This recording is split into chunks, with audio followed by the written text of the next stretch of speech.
Today on an all-new Dr. Phil. My 6-year-old daughter was born as my son, James. Your brother thinks you're grooming your child, programming the boy to want to be a girl. My parents and my brother think that I have brainwashed my child. Is she grooming her child? At age 4, I dyed Bella's hair pink. There's a princess room, princess clothing. To become a transgender female. You are intolerant of people that are different. She was saying I was speaking on bigotry. This is bigotry. Let's do it. Have a good show, everybody. Here we go. This is a safe place to talk about hard things. Stand by. We'll count you down. Today's going to be a changing day in your life. 5, 4. I am not giving up on you.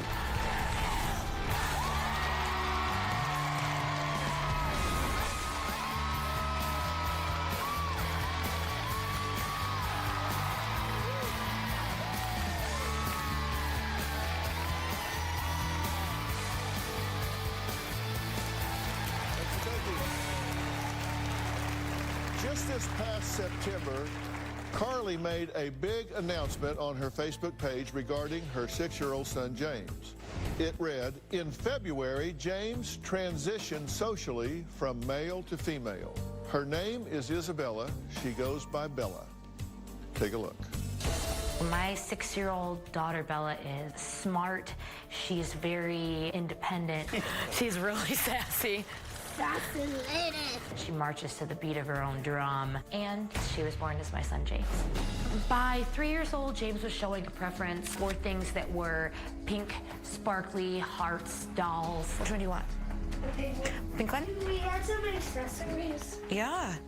James verbalized that he wanted to be a girl and that it was time to let him change his name. He said, "I want to be called Isabella." Did you like being a boy? No. Did you ever feel comfortable being a boy? No. I do not believe that this is a phase for Bella. We have always had consistent, persistent verbalization of this is who I am and this is who I want to be. Do you want the boa or anything? Both. Can use it as my hair. The hardest part is that my parents and my brother refuse to accept that James is now Bella. Well, Carly says she hasn't seen her family in 10 months because they just won't accept Bella with pink hair, pink dresses, or pink nail polish. Now, Carly says they've even called CPS on her and her husband, Bradley, screaming child abuse. My parents and my brother believe that allowing her to transition is child abuse. My brother says that I am brainwashing James into believing that he is a girl. As soon as I mentioned he could be gay, it started to become an issue for my parents and my brother. My mother took away all dolls. Your mother started to realize that I was changing sides. Yeah. And she took it away from me. And it was really not nice. At age 4, I dyed Bella's hair pink, and they forcibly held him down and scrubbed the color out of his hair. They told Bella when they scrubbed the color out of his hair that he was hurting Jesus. My parents and my brother have released statements to CPS that it sickens them to watch what I have done to him. They have suggested to CPS that Bella is removed from my custody. My parents and my brother have traumatized Bella and tried to take her away from me. So I decided to cut my parents and my brother out of our life until they can change. Okay, thanks for being here. At this point, there is a big fracture between you and the family, right? Yes, a huge one. And tell me what you think the basis of this is. They think that I have brainwashed my child into believing that, that he is a girl. They think that I created this. The words that they have used is I had a secret agenda to feminize my son. Mm-hmm. And what would be your motive for that? What do they attribute that? Why do they think you would want to do that? I honestly don't know. I mean, don't why know. would you care one way or the other? Boy, girl, why would you care one way or the other? What's their theory? That's the problem, is that we don't care. We just wanted to love the kid for who she was, and I don't know why they think that we have an agenda to somehow persuade it either way. But they have to be attributing some motive to it. Why do they think that you would want to do this? Maybe for attention. All right, and so your brother Daniel, and he's here, and he'll be out in a little bit, and he's listening to everything we're talking about, so he'll be up to speed. But he tells us that he thinks you're grooming your child. So not just that you're recognizing this, but that you're actually grooming him, programming the boy to want to be a girl. Bella has always been the way that she is since she's been able to, verbalize what it is that, that she liked. And we have always just supported her. And for the longest time, my family just kind of, pretended that it wasn't real, that it wasn't there. But when they couldn't deny it anymore, then it was, you caused it to be this way. Mm-hmm. Well, and you say at 3, you knew that your child wouldn't be heterosexual. Yes. That was your term. You said at 3 you knew. How did you know? By 3 years old, we were already looking at gender non-conforming behavior that was not stereotypical for a male by, showing preference to, girly things, verbalizing, I want dresses, pink stuff, sparkles, things like that. Okay, but how does a child at 3, how did your child at 3 know what was female-oriented versus what was male-oriented? We didn't say anything. It was just options. Like, here's a blue scarf, here's a pink one. What would you like? She would pick the pink. Like, because we have a little boy now, too, and, so we always had boy toys for whatever. She could play with whatever she wanted. How did she know what was feminine and what wasn't? My parents, and my brother really made that clear to her. We just kind of let her like what she liked and did what she wanted, and they kind of pointed out, that's not typical for a boy to like. So they're the ones that differentiated. Yes. Now, your family claims that you showed the child what they call an inappropriate video about transgender people. Yes. What are they talking about? So they use the words like illicit, explicit video. Right. But really what I was actually doing is we were on YouTube and I was showing her videos of just regular everyday trans people, what they looked like before their transition and what they looked like after. At what level? Were you showing in terms of dress? Were you showing pre-post hormonal, pre-post surgical? What were you showing? Just pictures of bodies, faces, as far as, fully clothed, nothing with surgery or anything like that. We're just talking about, somebody, but maybe before they had hormones, and then after, what they looked like maybe before as a man and then after as a woman. Mm-hmm. And how old? We're looking at probably 4 to 5. What was your objective in doing that? She had verbalized, I want to be a girl. And I just wanted to show her, that there are other people who have felt this way, besides you. And look what they looked like before and look what they looked like after. It's, it's possible.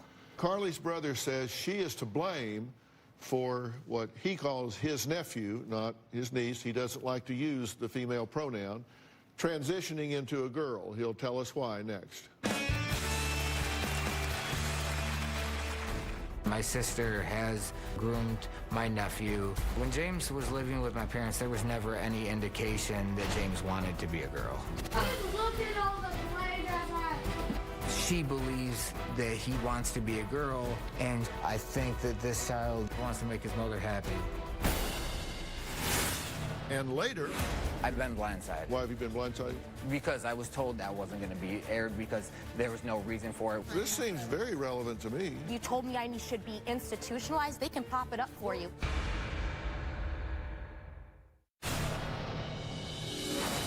My brother Daniel is ignorant. When my brother found out that I was showing Bella faces of transgender people, he went around spreading rumors that I was showing Bella illicit videos. If my brother wants to be a part of Bella's life, he's going to have some education. Carly says her son James started wearing dresses at age 4 and wanted to dye his hair pink. Now, at 6 years old, Carly says James changed his name to Bella, and he has chosen to live as a little girl. Now, Carly's brother Daniel says Carly and her new husband Bradley are pushing for the change. For some reason, they're driving this agenda, and it's not the child's preference, but what the child has been groomed into. Take a look. I do believe that my sister has psychologically impaired and groomed my nephew. Do you want your nails painted? I want to paint my nails and then I'll let them dry in a place. When James was living with my parents, there was never any indication that James wanted to be a girl. He saw that I played basketball, and he said, I want to play basketball like you. He loved being outdoors, he loved flowers, he loved colors. But he would say, you know, I like the color pink, and I like the color purple. My sister, she would hear his interests, and it's like, oh, well, since you like colors, you know, you can wear colors. And that's where it began, where, you know, he had nail polish on. Later, James moved in with his mom at around the age of 4. Carly's boyfriend at the time had a daughter. They had, you know, already set up princess room for her. TV had the princess show on. And he would see his stepsister in a costume, and he would want to wear the costume that she's wearing.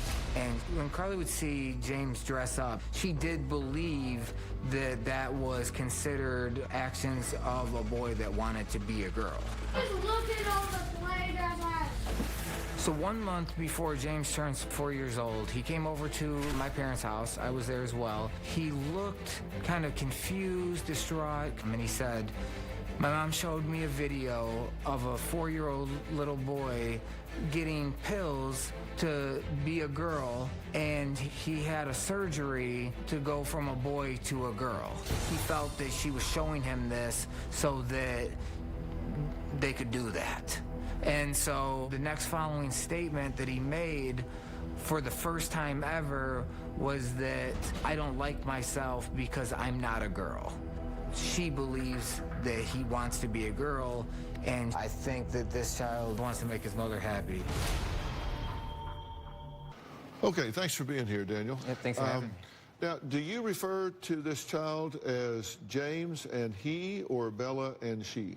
Well, I can identify him as James because I've never met a Bella. I've never been introduced. She never attempted to show me or introduce me. There's never been any type of, you know. That's not true. It is completely. You've There never are text contacted me. message. You guys have not been expressing any type of Do love I get towards to her at all. talk, or is this about you guys? Whatever, man. I would love to be able to. You've had about 30 minutes of lies that I've already heard. She was absent within the first 3 to 4 years of his life. That's not She would, you know, was splitting up, married, unmarried, living at different places, was unable to fully raise the child. My parents raised him, and I helped, stepped in as well to... You have never helped raise him. That is not true. being ungrateful is one of her greatest qualities. Well, I mean, you live with your parents. You Definitely. Hey, where's your college degree? You didn't live at home. Where's your college degree?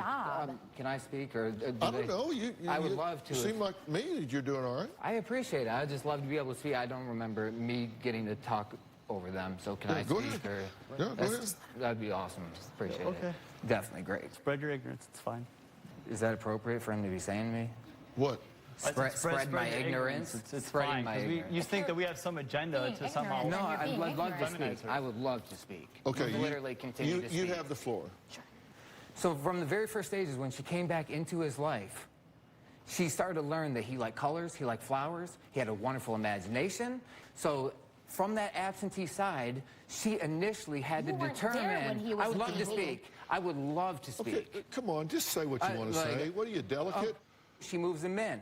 There's already, like I said, a princess house with a princess room, princess clothing. Because she saw those interests, those are now where we got to go with this situation. That meant so much that was exactly, you know, Those are this. his She, her interests. full, That's her what full, you said. full. I would love if I could talk. That'd be awesome. Can I talk?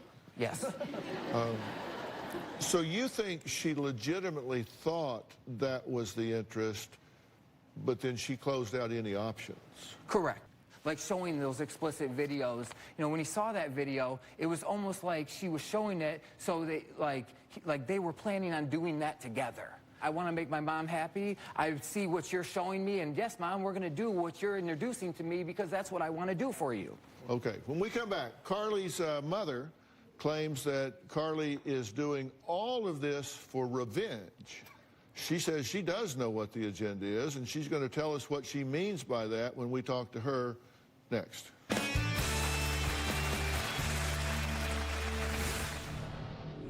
My parents and my brother are trying to destroy my family and make Bella be the type of person that they want her to be. And later, the way you present yourself, your eyes say it all. The anger that you have spewing out of you, It's absolutely very true. toxic. No, but you it's need to just learn to animosity control towards that. her. When I was 16, my parents sent me away to a conversion therapy camp against my will because I identified as bisexual. I was kept at this camp for 8 months. When I came home from the camp, I had severe PTSD because of what my parents had put me through. I refused to let them do the same to Bella. why? I've been blindsided. Why have you been blindsided? Because I was told that anything preconceiving of from James was the only type of conversation that was going to be introduced into the show, and I was completely blindsided and told that that wasn't going to be aired because there was no reason for it. We're here for a specific reason, and that has nothing to do Yes, with James. it is. So this is a pattern, a trend. There's You are nothing to do with intolerant James. of people No, that are no. different. Type is Brainwashing, abuse. You told me I should be institutionalized. They can pop it up for you. It's on there. Feel free. This Not seems, my this content. seems very relevant to me. This is extremely relevant. No, in that time she was initiating that I was speaking on bigotry. Yes. And she called. She This was is saying, bigotry. no, Yes, this is. No, What can I you- talk? I would love to just explain yourself. All right, I'm done listening to you. I don't even know who Well, you that's are. fine. You're nothing anyway. Well, It's okay. Carly's mother, You're nobody. Rose, We're gonna says agree. what Carly is doing is a form of revenge. Me And being something to you is not Rose really is my concern. joining us on the phone. So, Rose, are you there? I am here. Rose, you say that you think Carly is doing this to this child out of some sort of revenge. Why do you say that? Revenge in the sense that I don't get to see him in that regard. You left That's him. not You took true. it from us. I sent you No, a you text didn't. on No, you September didn't. 20th No, you didn't. inviting you to be a part of Okay. Bella's life as Bella. Could y'all let Rose Never speak? got that. So, do you think she's pushing him to transition from a boy to a girl? Yes. He's never True, asked people. to be a True. girl. What he does do, or did do, True. was he liked to play dress up. He did. Loved And it. dress up is not an indicator of anything. not. All children play dress They up. all do. They live in that fascination world. When There he was walked in. Walked in. a Okay. text saw him. message from Carly to Rose and Daniel on September 20th of 18 that said, in February, James transitioned socially from male to female. Her name is Isabella Iris. She goes by Bella. We use she, her pronouns for Bella. This is who she is and who she is meant to be, and I'm doing what any parent should do by supporting her. My hope is someday you will want her in your life. So you did send a text. This saying- is true. Okay. I really accept so, this. okay. So Yes, Rose, go ahead. Dr. Phil, Yes? I'd love to answer this who did question. she I'll send let that you. to? All three of you. She sent it to you and Daniel for sure. I don't have Carly. Me neither. The phone is blocked. When the court case occurred, there was actually a no contact order that 30 days. that happened. Carly says 10 months ago, her family's disapproval of Bella's transition came to a head. Take a look. Bella's father and I separated in 2015, and then I got remarried to Bradley in 2017.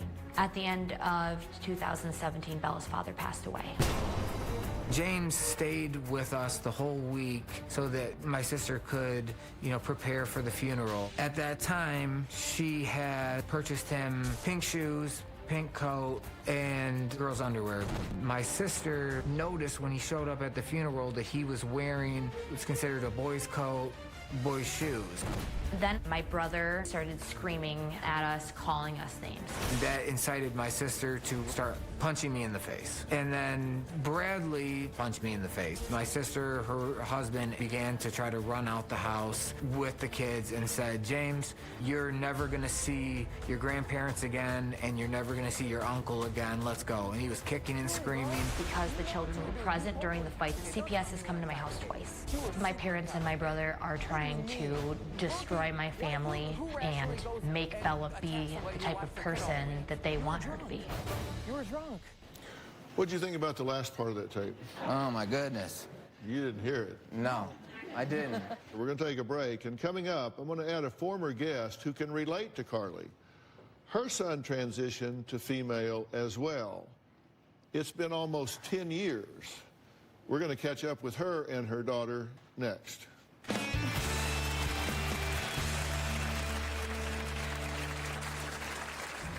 At the age of 2, my son wanted to dress in princess outfits. How did you make the decision to support him transitioning from male to female? He didn't give me a choice. I have gone through so many battles when it comes to my body. Now I'm happy.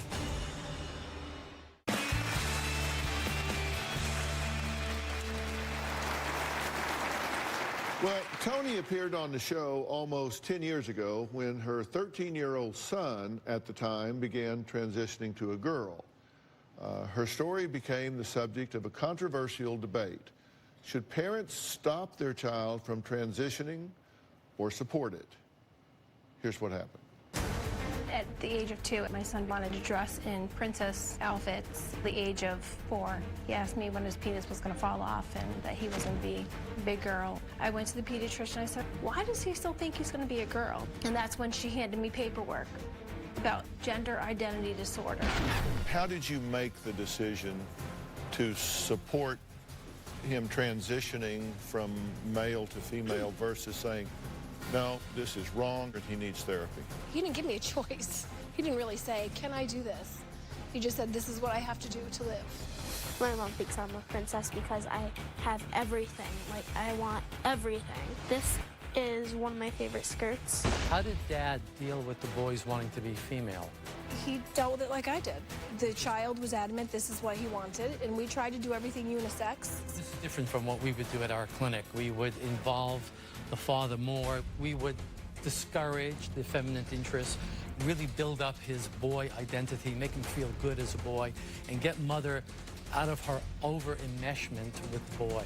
I wasn't enmeshed with him. So I really think your theory sucks. Ash is now 23 years old, and she says she is the happiest she's ever been, but it's been a long haul. Take a look. The other guest on the last show tried to insinuate that my over-involvement with Ash was the problem. We see this over-involved relationship with the mother. Those men were absolutely out of line. Up to the age of 11, this child walked out of my house in boys' clothing. I tried baseball, I tried t-ball, I tried soccer. She was picking daisies. It has hearts on it. I love hearts. There's this feeling I get when my hair is all done up and my makeup's all done. It feels like just bliss. And if I don't get that, I know I'm doing something wrong. Ash started hormone blockers at the age of 14. We learned when Ash was 16 that she had an autoimmune illness. Ash lost her fine motor skills. She couldn't write. She couldn't walk in a straight line. Due to the autoimmune illnesses, they had to stop the hormone therapy. I had to live as a man after I stopped taking the hormones. That was 1.5 years of my own personal hell. She started cutting herself. It was devastating. I have gone through so many battles when it comes to my body, my gender. I decided I am gonna make it happen on my own, with or without the hormones given. I started wearing corset trainers. I started playing with my weight, my hair, makeup, found my certain niche, and I just stuck with it. I'm happy. I'm living my best life. And now I look at myself and I'm very proud of that. So how are you? Good. 23 now, not 14 anymore. No, that's right. Tell me how things have been. I know you've had the problem with the autoimmune and Hectic. I feel happy and beautiful, and I could not be more proud of who I am today. I think I have just as much right as anybody else in this room to do and say and act however I want and be who I am today.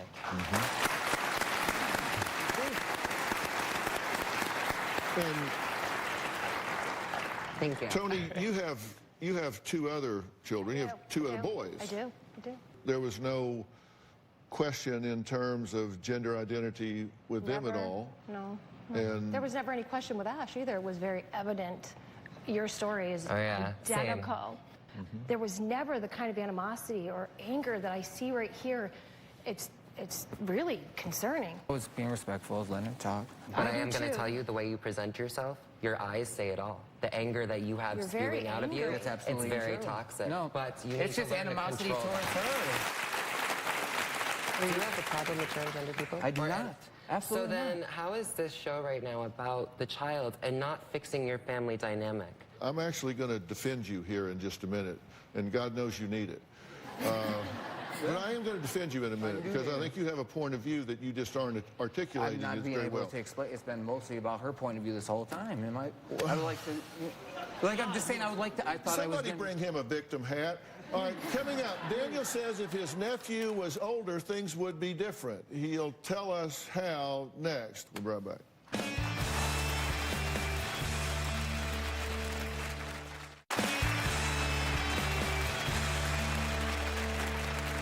Carly's brother Daniel says his 6-year-old nephew's desire to be a girl is from his mother's misguided parenting. But Carly and Bradley say they'll do whatever it takes to support their son's transition. Now, joining us is Dr. Charles Sophie, who is on the Dr. Phil Advisory Board and is board certified in 3 clinical specialties: adult psychiatry and child adolescent psychiatry and family practice, as well as being the medical director for the Department of Child and Family Services here in LA, which is the largest agency in the entire country. Dr. Sophie, thank you for being here. Do you want to say anything generally based on what you've seen so far? Yes. I just think that it's important for you to make sure that none of this conversion treatment camp residual that you have is driving any of that. Because I think that's probably what he's trying to say. That's what I'm trying to say. And just be clear about it. Trust me, it'll come out if it's being forced, okay? I do just want to say one statement that was not the beginning statement, how they started having conversations of transgenderism. That was post-video conversation. Really. I'm just saying that they're saying that that's how it all began to be. Rest assured, they're doing the right thing. That's not You weren't there. Rest assured, they're doing the right thing. We've got to take a break. I said I wanted to say some things in defense of Daniel. And quite seriously, what I mean by that is if, and again, I'm saying this hypothetically, if someone was taking a child and trying to brainwash them, program them, really confuse them into being someone they're not, you would have real reason for concern, and I would really expect you to raise the alarm. Correct. And really wave the flags. I mean, that would be a very valid thing to do. I mean, anyone would do that. And I think you're very sincere in your concern. So I don't think you're just trying to be oppositional here.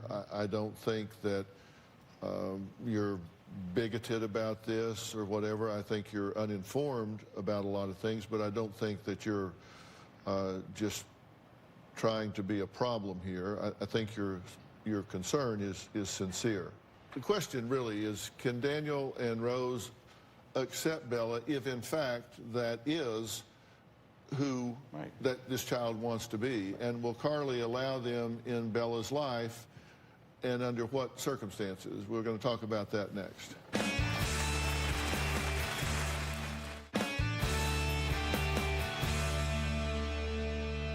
The good news for you is, if you think that she's trying to talk this child into that, she's wasting her time, because that will never happen.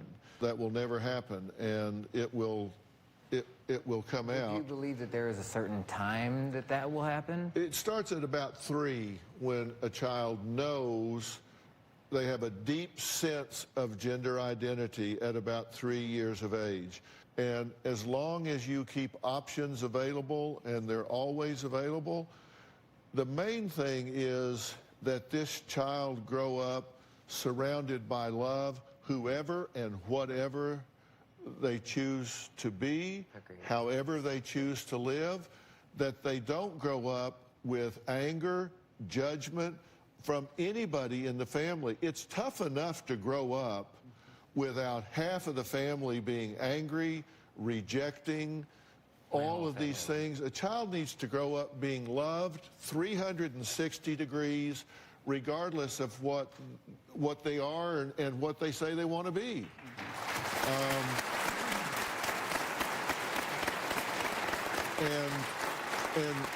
And shame on anybody that is not providing that 24/7. That child needs to grow up with love and acceptance. I mean, if they come in with a pirate hat on, then love them with a pirate hat on. If they come in with a dress on, love them with a dress on. And they will work it out. Just make sure they have lots of options and understand that they're free to choose and re-choose and change their choosing. And as long as you do that, then just support the child's choices and stop making them a battleground. That's all I'm saying. This child will find where she needs to be. And if right now her sense is Bella, then love her being Bella. And if 2 years from now she says, that's where I wanted to be, but now I want to be James, then love James. Just love the child for being whoever they are and stop all of this other. I just can say that, you know, having all those full-on options isn't something that resembles the childhood when it comes to their affiliation. Well, it's been said now, and that's all I can do is say now. So I want to thank my guests today for sharing their story, and I really hope you listen to this. And I know you agree with me, Dr. Sophie, right? 100%. I really hope y'all will put the child's interest ahead of your own and just decide we're going to do what is best for the child. And everybody can modify their position some, and the child will be the beneficiary of that. And there's great testimony to that right here.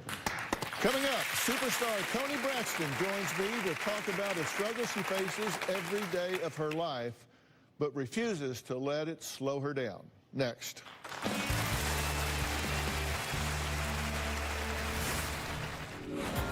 I remember being shamed for having it once I was diagnosed because someone in the business told me you would never be able to work again. My next guest is a true superstar and a real favorite of mine. She has 7 Grammys, 9 Billboard Music Awards, 7 American Music Awards, just to name a few. She is also a television executive producer, a film and theater actor, and a successful author. I'm talking about the incomparable and incredibly talented Toni Braxton.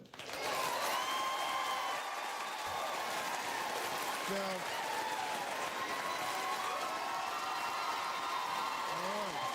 how are you? I'm great. How are you? Good to see you. Now, to look at Toni, no one would ever guess that she suffers from a disease that also affects more than 1 million people in the United States. Toni Braxton has lupus, an autoimmune disease that she says affects her every single day, but she does her best not to let it interrupt her very busy life. And that includes her latest project starring in a holiday movie called Every Day is Christmas. It premieres on the Lifetime channel November 24th. Now, we caught up with Toni at a photo shoot for her movie. Take a look. People don't understand lupus, and it's because we hide it. I was diagnosed with lupus in 2008. Some days it's tough balancing everything.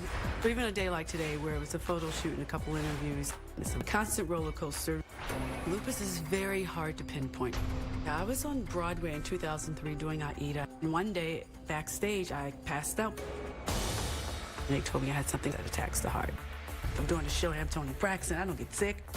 I remember being shamed for having it once I was diagnosed because someone in the business told me you can't tell anyone you have lupus. You will never be able to work again.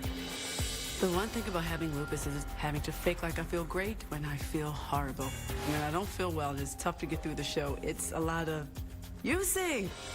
And that's kind of a little giveaway that I'm not having my best evening. My favorite thing in the world to do is to sing, is to perform. I love it. All day long, stupid lupus can pick on me, but it will never waver me, and I will never stop. Well, joining Tony and me is Pfizer's Chief Medical Officer, Dr. Frida Lewis Hall. So welcome. Thank you, thank you. Tony, I thank you so much for being here. Once you were diagnosed, how did you handle it? I was depressed initially. I was in the process of getting my record deal, and that made me more depressed having to suppress it. How did it affect you? People often ask me, how does it feel to have lupus? For me, it feels like I have the flu every day. Dr. Frida, I know lupus is an autoimmune disease, but what does it actually do? So if you think about a healthy immune system, what it does is to attack invaders, right? Like bacteria and viruses that get into your body to make you sick. But if you have lupus, your immune system is attacking your healthy cells and tissues. And this can lead to damage in so many parts of the body, including the lungs, the kidneys, the skin, the joints, the blood vessels, the brain, and as in Tony's case, the heart. Is this a anybody, anytime sort of thing? We don't know what causes lupus, but what we do know is that it mostly affects women of childbearing age. Now, it can affect men and children, teenagers. Now, people who develop it usually develop it between the ages of 15 and 44. Women of color, 2 to 3 times more likely to develop it. Wow. And African American women are more likely to develop it earlier in their lives and to have more symptoms. Now, Tony, you mentioned sometimes having bad days. On a bad day, it's very difficult to get out the bed. Sometimes I go to the hospital and no one knows I'm there for a day or two. Dr. Frida, what are the symptoms that people have just day to day? There's so many different symptoms that sometimes people go to the doctor for years before they get a definitive diagnosis.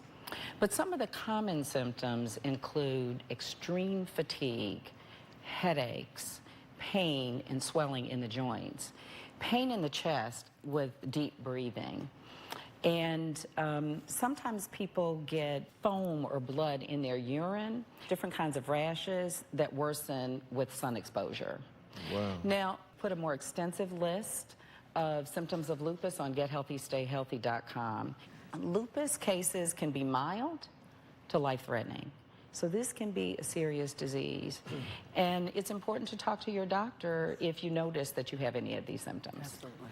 And if someone thinks they have lupus or already have been diagnosed with lupus, are there ways to manage it? Really know your body and keep track of new symptoms, of flares. Learn as much as you can about treatment options. Understand what the possible side effects are, for example, so that you and your doctor can work together to manage your treatment plan. Develop a support network. Family, friends, community groups.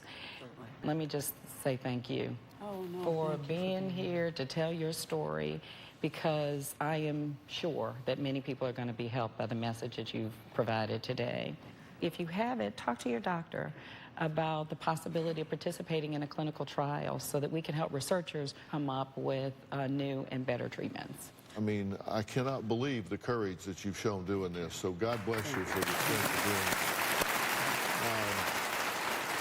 Look, if you or someone you know has lupus, you can be part of the research that's going on. At GetHealthyStayHealthy.com, you can find information on clinical trials as well as more information on this disease. Thank you for being here and doing it. I want to thank all of my guests today, especially Tony Braxton, and to Dr. Frida, as always. And if you have a story of life situation that you need my help, I'd love to hear from you. Just email me at drphil.com and just tell me all about it. Or if you'd like to be a part of our studio audience, the tickets are free. Just go to my website and click on Get Tickets, or you can call 323-461-PHIL. That's 323-461-7445. And be sure to follow me on Instagram and Twitter. We'll see you next time.